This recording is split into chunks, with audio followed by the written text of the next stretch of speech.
Oke, terus ini ada jargon pepatah paling terkenal dari Hegel. What is reasonable is real. That which is real is reasonable. Semua yang masuk akal itu pasti nyata, dan semua yang nyata pasti masuk akal. Itu panjang uraiannya. Jadi semua yang masuk akal itu nyata. Kalau kamu ngomong yang tidak nyata, omonganmu pasti tidak masuk akal. Kan kebalikannya begitu. Kalau kamu ngomong yang aneh-aneh, yang tidak ada kenyataannya, yang kamu omongkan pasti tidak masuk akal. Dan semua yang nyata itu pasti masuk akal. Kenapa? Karena di balik yang nyata ada reasoningnya, ada alasannya. Termasuk yang mungkin realitas itu kita anggap tidak nyata. Ya apalah, tapi kan dia kenyataan yang kita anggap tidak nyata. Jadi segala yang ada kenyataannya pasti masuk akal. Terserah kamu mau menunjuk apa. Kacamata, laptop, kuliah, apalagi pacaran, apalagi tidak lulus-lulus kuliah, apalagi. Itu kan sesuatu yang nyata. Pasti reasonable, pasti ada dasar rasionya. Tidak ada yang tidak. Kebalikannya juga begitu. Segala yang reasonable itu pasti nyata. Yang tidak reasonable pasti tidak nyata. Kayak kamu mikir yang aneh-aneh, yang tidak masuk akal, itu kenyataannya pasti tidak ada. Seandainya ya, tiba-tiba ada duit sak karung jatuh di depanku misalnya, itu kan ya jalurnya dari mana duit sekarung? Emangnya orang di langit punya karung misalnya? Itu kan ngomong, berpikir aneh-aneh kayak gini kan tidak nyata. Itu pasti tidak real, tidak reasonable. Jadi semua yang masuk akal itu pasti nyata, dan semua yang nyata pasti masuk akal. Itu kalau kamu menguji benar tidaknya satu pikiran, berarti gampang lihat kenyataannya atau kemungkinan kenyataannya. Jadi what is reasonable is real, that which is real is reasonable. Sejarah nanti juga begitu. Tidak ada sejarah yang tidak masuk akal kalau memang itu terjadi. Ya menurutmu kan tidak masuk akal loh Pak, itu cantiknya luar biasa loh, suaminya kayak gitu misalnya. Loh kalau kamu pikir ya masuk akal saja, reasoningnya pasti ada kok itu. Nggak masuk akal kan karena kamu nggak dapet aja. Tapi itu tetap reasonable, masuk akal. Buktinya nyata gitu loh, buktinya nyata mau kawin, ya berarti masuk akal. Jadi what is real is reasonable. Ya tinggal kamu lacak, kenapa sih kok mau dinikahi? Ya, nanti alasannya pasti banyak. Kok ndak mau sama kamu? Alasannya lebih banyak pasti. Jadi what is reasonable is real, that which is real is reasonable. Semua yang masuk akal itu nyata, dan semua yang nyata pasti masuk akal. Kamu ndak bisa bantah kalau sudah ada kenyataannya. Kamu tidak bisa bilang tidak masuk akal, buktinya sudah kejadian. Sebaliknya, kalau kamu mikir aneh-aneh yang tidak masuk akal, orang cepat menyimpulkan bahwa pasti tidak real, pasti hanya khayalanmu. Jadi what is reasonable is real, that which is real is reasonable. Itu nanti hubungannya sebenarnya sama sejarah. Maka semua proses historis, proses sejarah, di balik itu pasti ada reasonable-nya, pasti ada nalarnya. Itulah yang kita kejar untuk menemukan pola-polanya sejarah, sehingga kita tahu sejarah itu nanti menuju kemana. Terus, nah ini yang tadi disinggung sedikit, pola yang namanya ruh dunia, akal dunia. Akal dunia itu tadi, sungai secara umum itu akal dunia. Kecenderungan umum itu akal dunia. Bisa juga kita artikan tren, paradigma, kecenderungan universal, itulah ruh dunia. Misalnya kita menyebut Yunani itu paradigmanya adalah kosmologis. Nah, itu rohnya, roh berpikirnya itu roh berpikir tentang kosmos. Abad tengah itu era agama-agama besar. Orang berpikir apa saja arahnya ke agama, ke Tuhan. Nah, itu rohnya namanya. Namanya roh. Apa ada orang yang tidak mikir ketuhanan? Ada.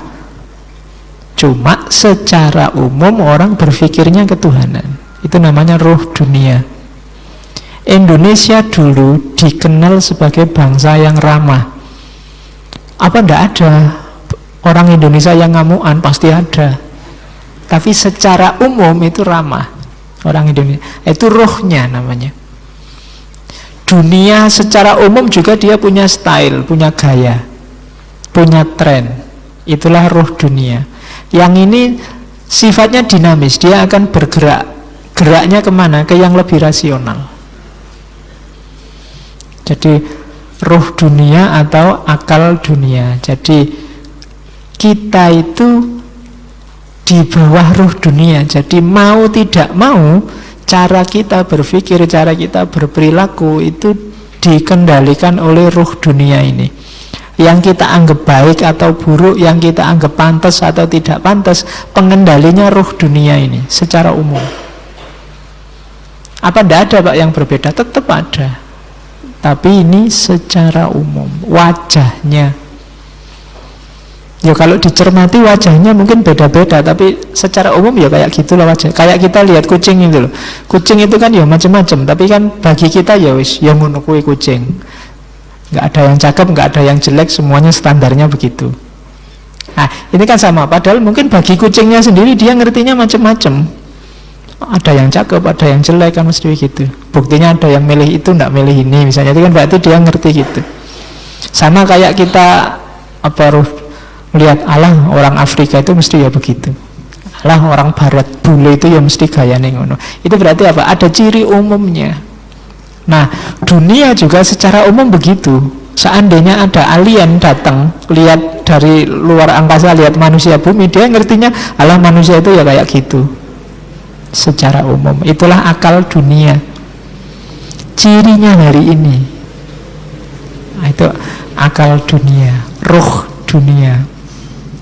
Jadi kecenderungan umum manusia hari ini. Kita misalnya menyebutnya hari ini zaman digital. Semua orang pegang HP. Nah, itu mungkin di antara reasoning, di antara model ruh dunia, akal dunia hari ini titiknya sampai ke situ. Nanti tetap akan berkembang lagi. Jadi dunia ini ada polanya. Ada kecenderungan umumnya, ada paradigma umumnya.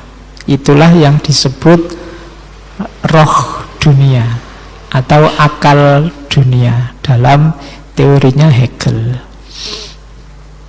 Nah, ini lanjutannya. Nah, roh ini berproses, berkembang. Kesadaran manusia berkembang. Tadi saya contohkan zaman dulu model bajunya orang seperti apa, berkembang lagi, berkembang lagi. Itulah roh dunia. Indonesia klasik kayak zaman-zaman Mojopahit itu orangnya tidak ada yang pakai baju. Ya cuma pakai bawahan aja. Yang perempuan juga tidak pakai atasan, biasa aja. Dan hidup dengan logika begitu dan tidak masalah. Kita juga hari ini dengan gaya semacam ini ternyata juga tidak masalah. Cuma dari zaman dulu ke zaman sini itu kan ada pergeseran-pergeseran, pergantian kesadaran. Kesadaran kita berubah-ubah sepanjang sejarah. Jadi roh dunia tadi bukan barang mati. tapi barang yang dinamis. Semakin lama semakin berkembang, menuju kesadaran lebih sempurna, lebih sempurna. Katanya Hegel, menuju kesadaran yang lebih rasional, lebih rasional. Meskipun nanti beberapa dikritik. Katanya Hegel, zaman itu bergerak semakin rasional, semakin rasional. Jadi semakin ke sini manusia itu semakin rasional. Semakin ke belakang semakin kelihatan tidak rasional. Meskipun kita tidak boleh mengkritik masa lalu dengan logika masa kini, karena masa lalu dia punya logika sendiri, masa kini punya logika sendiri. Ya mesti aja kamu lebih pintar dari orang dulu, karena bahanmu lebih banyak hari ini, mereka bahannya terbatas. Kamu tidak boleh marah-marah sama Sokrates. Lah Sokrates nggak pernah baca Immanuel Kant sih. Yo mesti wae. Ya ndak, ya mesti, zamannya beda. Jadi ndak bisa kita ngeritik masa lalu dengan logika masa kini, dan itu sering dilakukan orang-orang hari ini, mengkritik para ulama zaman dulu dengan logika hari ini. Mau Imam Syafi'i kok jelimet begitu sih? Wong wudu tinggal buka keran aja, nggak usah ngitung kolah kan beres. Nah zaman Imam Syafi'i belum ada keran, wudunya ya pakai kolah. Orang zaman dulu tuh gimana sih, masa bersuci pakai batu kan gitu. Kamu enak saja ngeritik zaman dulu, ya sekarang kamu gampang air di mana-mana. Kalau zaman dulu nggak ada apa-apa ya batu. Ya mbok jangan batu pak, tisu. Ya kono kamu pergi ke masa lalu sambil bawa tisu. Ya zamannya memang beda, kesadarannya geser. Ilmu pengetahuan juga berkembang. Makanya katanya Hegel, zaman itu geser ke yang semakin rasional, semakin rasional. Makanya kamu nggak harus terlalu galau dengan perkembangan-perkembangan sejarah yang macam-macam. Tenang aja, nanti yang survive pasti yang rasional. Yang lebih rasional yang akan menang. Itu pasti, katanya Hegel loh ya. Jadi kalau ada perdebatan, kalau ada problem rumit, tenang aja lah. Nanti yang lebih rasional mesti lebih menang, lebih bertahan. Nah itu kalau pakai logikanya Hegel. Jadi kamu tidak perlu galau. Meskipun di ILC sudah menang habis-habisan, tapi ya tenang aja. Siapa yang survive itu dialah yang lebih rasional. Atau sebaliknya, yang lebih rasional yang akan survive. Oke. Dan nanti gerakan sejarah itu, ruh dunia itu secara umum prosesnya dari roh subjektif menuju roh objektif dan berpuncak di roh mutlak. Dan ini nanti Hegel punya teori namanya fenomenologi roh. Itu luar biasa, padahal katanya Al-Quran kulir ruhu min amri robbi. Tapi Hegel luar biasa, dia bikin fenomenologi roh. Cuma roh bukan dalam arti nyawa kalau di Hegel. Fenomenologi roh itu apa? Jadi roh tadi, akal dunia tadi, prosesnya adalah diawali dari roh subjektif, kemudian masuk ke roh objektif, baru nanti puncaknya jadi akal dunia, namanya roh mutlak. Nah, roh subjektif itu apa? Roh subjektif itu ketika dimulai kesadaran dirinya manusia. Karena tadi kesadaran itu kan semua ada dalam diri manusia. Langsung di 3 level: antropologi, fenomenologi, dan psikologi. Kesadaran pertama, kesadaran antropologis. Kesadaran antropologis itu kesadaran bahwa aku ini bagian dari alam semesta. Aku bagian dari alam. Itu kesadaran antropologis awal. Rohnya masih roh subjektif, masih aku sendirian, individu. Kesadaran manusia sendirian. Kesadaran antropologis itu aku bagian dari alam. Dalam alam semesta ada diriku. Unsur-unsur alam juga ada dalam diriku, dan aku sekrup kecil dalam mesin besar yang namanya alam. Nah, itu kesadaran antropologis. Naik tingkat satu level, ada kesadaran fenomenologis. Kesadaran fenomenologis ini kesadaran ketika aku ini bagian dari alam tapi tidak persis. Dalam diriku ada keunikan-keunikan sendiri, tidak sama persis. Kalau alam pasif, tapi kalau aku manusia punya kebebasan. Kalau alam objektif tapi aku manusia tidak. Bisa berubah-ubah. Itu kesadaran fenomenologis. Ketika kita sadar bahwa kita itu unik. Dan puncaknya kesadaran psikologis. Kalau tadi kan ya bagian fenomenologi itu bagian dari alam, tapi saya manusia itu agak ada uniknya, punya khasnya. Kalau psikologi sudah aku ini merdeka sama sekali. Aku itu tidak sama persis dengan alam.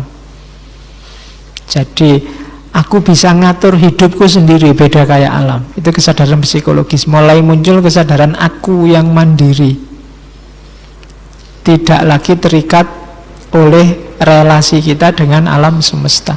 Mau apa saja bisa. Itu kesadaran roh subjektif, roh individual. Ya gampang-gampangannya kita sebagai manusia saat jadi individu. Nah, puncaknya kesadaran psikologi kita naik ke roh objektif. Roh objektif itu kita tidak berposisi dengan alam lagi, tapi kita berposisi dengan berhadapan dengan manusia yang lain. Jadi kita hidup bareng orang lain. Enaknya gimana? Ini hidup sosial, hidup antar subjek. Meskipun bahasanya Hegel ini roh objektif. Jadi kalau bagi Hegel, kehidupan di level roh objektif itu tesisnya adalah hukum, karena kita hidup bareng-bareng kan dasarnya hukum. Antitesisnya adalah moral, dan sintesisnya adalah kebajikan. Kalau hukum sama moral sudah kawin, akan lahir sintesis namanya kebajikan. Ini kan dua hal yang sering berhadapan, moralitas dan hukum. Mana yang harus kita dulukan? Kalau formulasinya tepat, maka perkawinan antara hukum dan kesusilaan akan melahirkan kebajikan. Kalau kita sudah ketemu namanya kebajikan, kita masuk ke roh yang terakhir, roh paling tinggi, namanya roh mutlak. Nah, ini perjalanan roh dari kesadaran aku sendirian menjadi kesadaran kita bersama, dan lebih melewati kesadaran bersama, yaitu kesadaran mutlak. Kesadaran mutlak itu sudah mix antara subjektif objektif jadi satu dan bergerak ke satu tujuan. Roh mutlak, kebajikan bersama, kebajikan alam semesta dan seterusnya ada di kesadaran mutlak.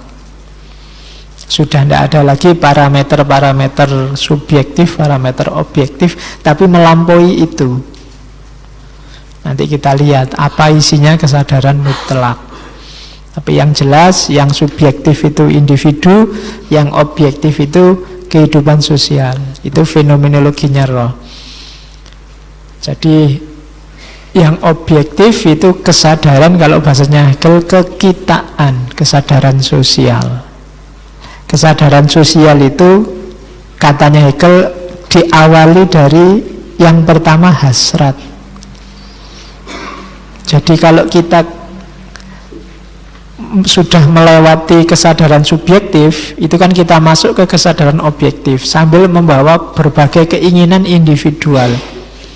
Cuma keinginan individual ini terbatasi oleh kehadiran orang lain. Kalau boleh hawanya sumuk gini, aku pengen nyopot baju, itu hasrat. Tapi begitu ada orang lain, wah nggak jadi, banyak orang. Itu kan terbatasi. Dari sini mulai muncul logika kekitaan. Wah, aku hidup sama orang lain nih, nggak bisa bebas. Kalau bisa,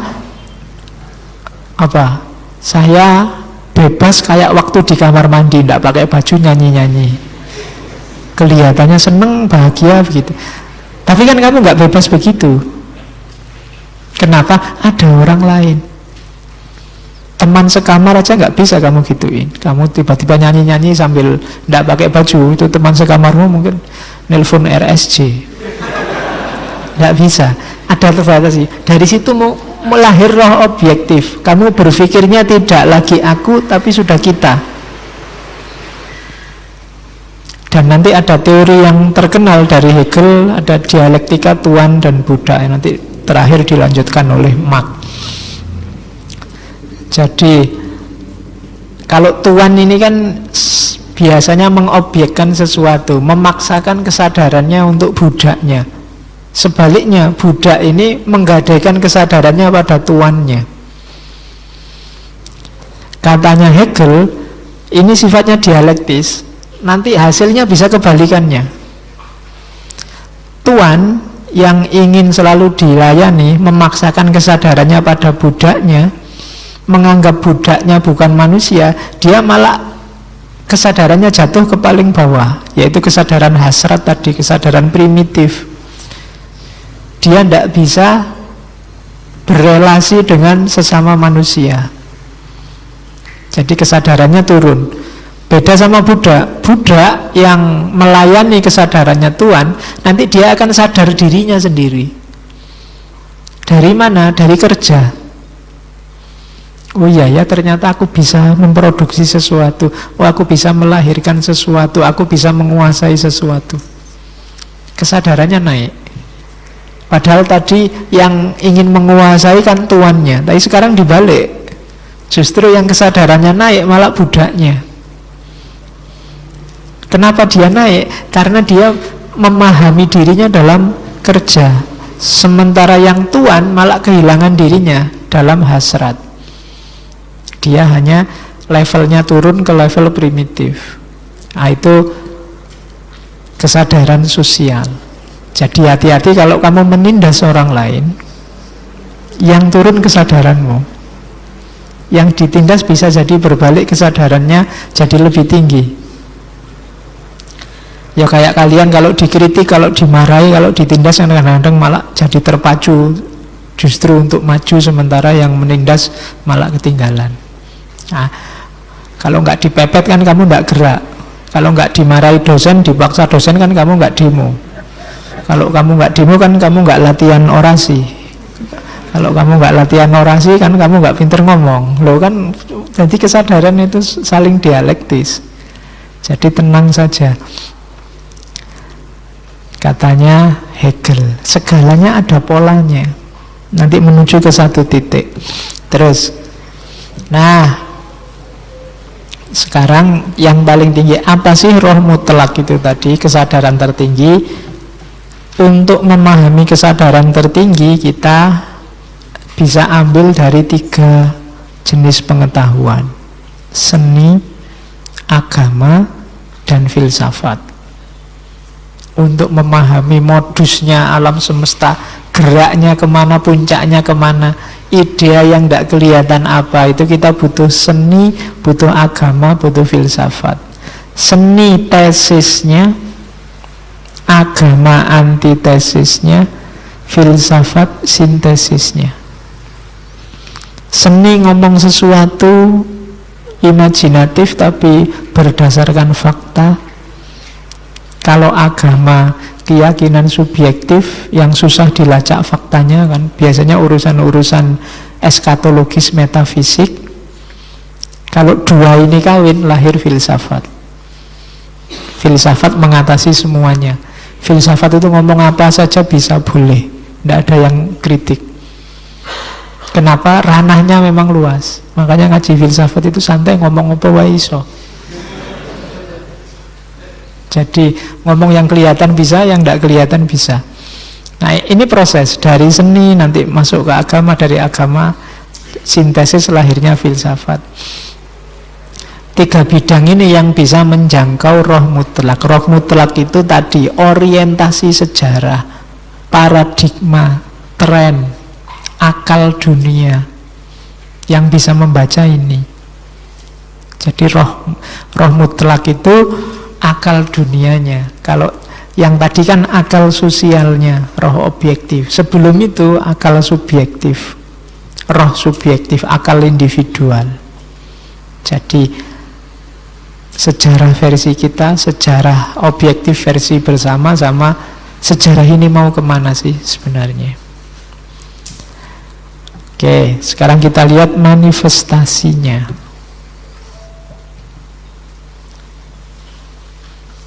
Ini baru ngomong yang lebih ringan. Kalau tadi dasar filosofisnya rodom bulat. Dasar filosofis itu nanti diterjemahkan oleh Hegel di sini dalam penulisan sejarah. Nanti ada penulisan sejarah asli. Sejarah asli itu sejarah yang original.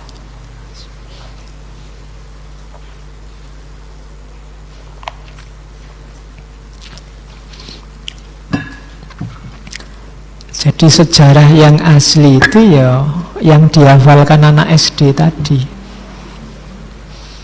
Cerita sejarah apa adanya.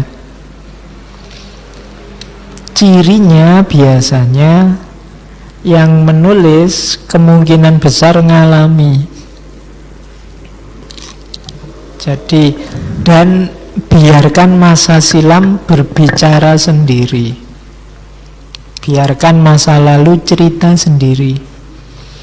Tidak ditambah-tambahi. Kayak laporan pandangan mata. Kayak penyiar TV waktu ada banjir, terus saudara-saudara banyak. Itu sejarah asli, original. Tidak pakai tambahan apa-apa. Jadi menulis sejarah apa adanya. Ya meskipun nanti di teori-teori belakangan ya apa bisa sejarah itu apa adanya. Bukankah sejarah itu selalu miliknya yang menang, gitu kan? Ya salah sendiri yang kalah nggak mau nulis sejarah. Lo kan nggak boleh nulis, Pak. Iya. Ya itulah politik kan gitu. Jadi penulisan sejarah asli itu pokoknya isinya asli, tidak ditambahi apa-apa, genuine, original. Terus ada level lebih tinggi dari itu, yaitu penulisan sejarah reflektif. Kalau sejarah reflektif itu cerita sejarah, tidak cuma ngomong faktanya. Penulis sejarah juga menilai atau mengedepankan kepentingannya melalui refleksinya terhadap sejarah. Jadi hati-hati kalau membaca buku sejarah, harus jeli. Ini cuma ngomong fakta original apa adanya atau campur dengan refleksi penulisnya. Karena banyak buku sejarah yang kecampuran itu, seolah-olah objektif tapi sebenarnya subjektif. Itu hasil refleksi pengarangnya. Ada 4 jenis yang subjektif itu. Yang pertama pragmatis. Pragmatis itu untuk tujuan praktis. Menulis sejarah Presiden A, tujuannya apa? Ya lumayan, biar dapat honor besar, mumpung dia. Itu pragmatis, untuk tujuan-tujuan tertentu, mungkin untuk kampanye, mungkin untuk mempengaruhi orang, mungkin untuk kepentingan ideologinya. Itu tujuan pragmatis. Ada tujuan informatif.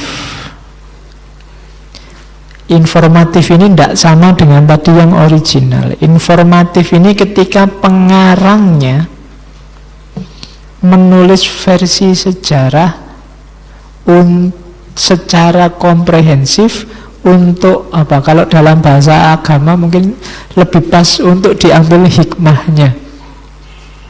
Ya apa ya hikmahnya itu? Kelihatan pengajian sekali ya kalau ada hikmahnya. Jadi fakta biru itu ya ulil absor, itu fungsi kedua ini. Jadi yo tidak cuma cerita, kita belajar apa yang bisa kita ambil pelajaran dari Fir'aun, apa yang bisa kita ambil pelajaran dari sejarah-sejarah masa lalu. Itu reflektif yang jenis kedua, informatif. Kadang juga berisi pemetaan sejarah, versi pengarangnya, dalam rangka untuk bisa diambil pelajaran. Saya masih ingat ada yang cerita sejarah kemudian dipetakan, misalnya Presiden Indonesia itu rumusnya Noto Nagoro, misalnya kayak gitulah, pasti ada visinya. No itu Soekarno, To itu Soeharto, terus no lagi, no Habibie itu kan ada Burhanuddin, no-nya, pokoknya ada N-nya, no itu. Noto Nago, nah, Gus Dur pas.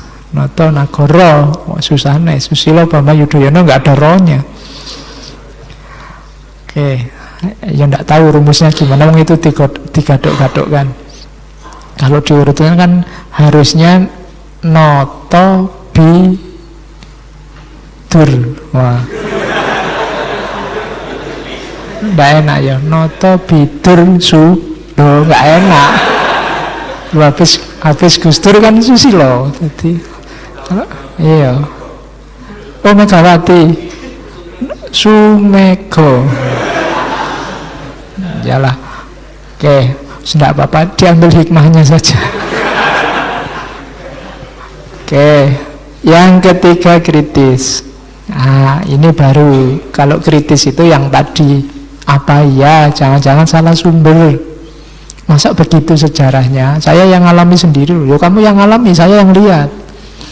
Misalnya. Nah, ya kan? Jadi namanya versi sejarah kritis. Ini biasanya untuk mengkritisi narasi sejarah yang sudah terlanjur berkembang. Ngasih narasi tandingan. Itu namanya penulisan sejarah reflektif dalam jenis yang kritis. Jangan salah, kenapa sih harus dikritisi Pak? Ya karena penulis sejarah kan juga manusia, perspektifnya terbatas. Dia cerita yang mesti sesuai apa yang dia lihat. Padahal realitas sejarah, fenomena sejarah itu kan luas, macam-macam. Jadi penulisan sejarah reflektif yang jenis kritis. Nanti ada penulisan sejarah reflektif yang jenis tematik.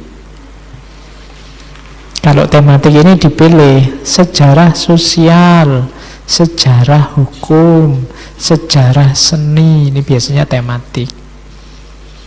Sejarah raja-raja itu pasti tematik, ceritanya mesti tentang raja-raja. Tidak ada sejarah pengawal-pengawal, itu tidak ada. Jadi modelit tema-tema besar yang dipilih itu banyak. Ya isinya mesti yang relevan dengan temanya. Kalau sejarah seni ya cerita tentang seni. Kamu tidak usah nuntut, Pak ini sejarah kok tidak ada perangnya, lu sejarah seni. Yang lo kan kamu nyari cerita sejarah kan kamu biasanya kamu cari perangnya. Film sejarah kok tidak ada perangnya, nggak ada yang nonton. Yang dicari mesti perangnya. Cuma kalau sejarah seni ya tidak ada perangnya mesti. Nah, jadi level 2 penulisan sejarah reflektif. Yang ketiga ini yang jarang dilakukan. Pelakunya harusnya para filosof sejarah. Penulisan sejarah filosofis. Diperoleh dari sejarah ini nanti, sejarah filosofis, diperoleh pengertian tentang sifat sejarah, roh sejarah, akal dunia tadi. Itu diperoleh dari penulisan sejarah filosofis. Jadi ini yang diungkap kesadaran sejarah. Dari situ orang paham karakter sejarah dan proses sejarah. Jadi prosesnya begini, menunjukkan bahwa pada tahun ini Indonesia itu karakter kebangsaannya semacam ini. Itu sejarah filosofis. Jadi melihat aspek ruh dunia dalam sejarah tadi. Nah, itu namanya sejarah filosofis. Oke. Teori selanjutnya. Nah, yang tadi, yang subjektif, objektif, kemudian mutlak, dikasih contoh dengan model kebebasan. Kalau di Hegel, katanya Hegel, esensinya sejarah itu kan dua, rasionalitas dan kebebasan. Sekarang ayo dikasih contoh sejarah. Diambil dari kebebasannya. Yang pertama, orang Timur. Dia ngasih contoh yang kesadarannya masih kesadaran subjektif tadi. Itu orang Timur, dunia oriental. Orang Timur itu tidak bebas. Kesadarannya masih kesadaran paling awal tadi, kesadaran aku yang individual. Dan dia di hadapan alam semesta, ya karena ilmunya belum berkembang, kalah di hadapan alam semesta. Makanya tadi kesadaran awal merasa bagian dari alam semesta, bahkan takluk di depan alam semesta. Nah, itu istilahnya agak tidak enak. Dia pakai orang Timur. Dan nanti puncaknya paling tinggi orang Jerman. Dan kamu nggak usah marah. Kalau pengen nandingi ya kamu bikin sendiri puncaknya Indonesia. Karena dia orang Jerman, maka dia menggambarkan progres sejarah itu dari dunia Timur. Dunia Timur itu penduduknya masih belum maju, kemudian kebebasannya masih belum lahir, dan hidupnya di bawah bayang-bayang kekuasaan alam. Makanya banyak agama-agama lokal yang nyembah alam, karena memang tidak paham teorinya, tidak paham ilmunya. Nah, itu orang Timur. Naik kelas sedikit, Yunani Romawi. Orang Yunani sudah mulai mikir. Kalau Timur itu serba mitos, kalau ini sudah pakai akal. Jadi cuma masih belum bebas secara utuh. Buktinya apa? Ada perbudaan masihan. Secara politik masih belum bebas, meskipun manusia sudah mulai berpikir. Tapi masih banyak keterbatasan. Tidak beda bebas full 100%. Jadi dari mitos ke logos. Cuma logos di Yunani sama Romawi ini, logosnya masih belum utuh. Masih logos individual. Yang nanti dilanjutkan di dunia abad tengah kan juga masih begitu. Masih individual sifatnya, tidak sosial. Orang pinternya banyak tapi kualitas kehidupan sosialnya belum terkontrol. Masih banyak penindasan-penindasan. Kebebasan masih belum full. Kan masih banyak raja-raja, masih banyak kaisar-kaisar, itu alamat masih belum bebas. Segalanya masih terikat. Meskipun cara berpikirnya sudah rasional. Kalau yang Timur tadi masih belum rasional, juga masih tidak bebas. Yunani agak menang sedikit, bebas dari mitos, tapi masih terikat. Tidak bisa bebas dalam dunia sosial, termasuk dunia politik. Puncaknya adalah dunia modern. Contoh paling bagus itu Jerman, katanya Hegel. Ya, kalau kamu nggak terima ya nggak apa-apa, Protestan. Kenapa kok Jerman contohnya? Ya biasa lah, ya nasionalisme, apalagi Jerman, nasionalismenya mesti tinggi. Sama kayak kita di Indonesia kan gitu. Kita merasa Indonesia itu negara yang paling gemah-ripah loh, jinawi, makmur, luar biasa. Kemudian kan selalu kita merasa begitu. Sebenarnya pusatnya dunia itu dulu di Indonesia. Tengah-tengah dunia kan Indonesia. Karena kamu gambar peta mesti Indonesia tengah. Ya wong kamu orang Indonesia, mesti gambar petanya Indonesia di tengah. Dan nasionalisme semacam itu wajar, termasuk Hegel. Menurut dia ya coba dilihat Jerman. Jerman itu tidak ada pemaksaan agama, Kemudian politik juga tidak mengikat, membebaskan. Bahkan rasnya Jerman juga ras unggulan. Dan masyarakatnya makmur, sejahtera, kan luar biasa. Jadi puncaknya peradaban ya jadilah orang Jerman. Nah, itu sarannya Hegel. Jangan jadi orang Timur. Apa-apa menjawab sesuatu selalu pakai mitos. Tidak berdaya di hadapan alam semesta. Nah, ya paling tidak jadilah orang Yunani. Meskipun tidak berdaya, yang penting masih waras, berpikirnya rasional. Syukur-syukur bisa memuncak di Jerman.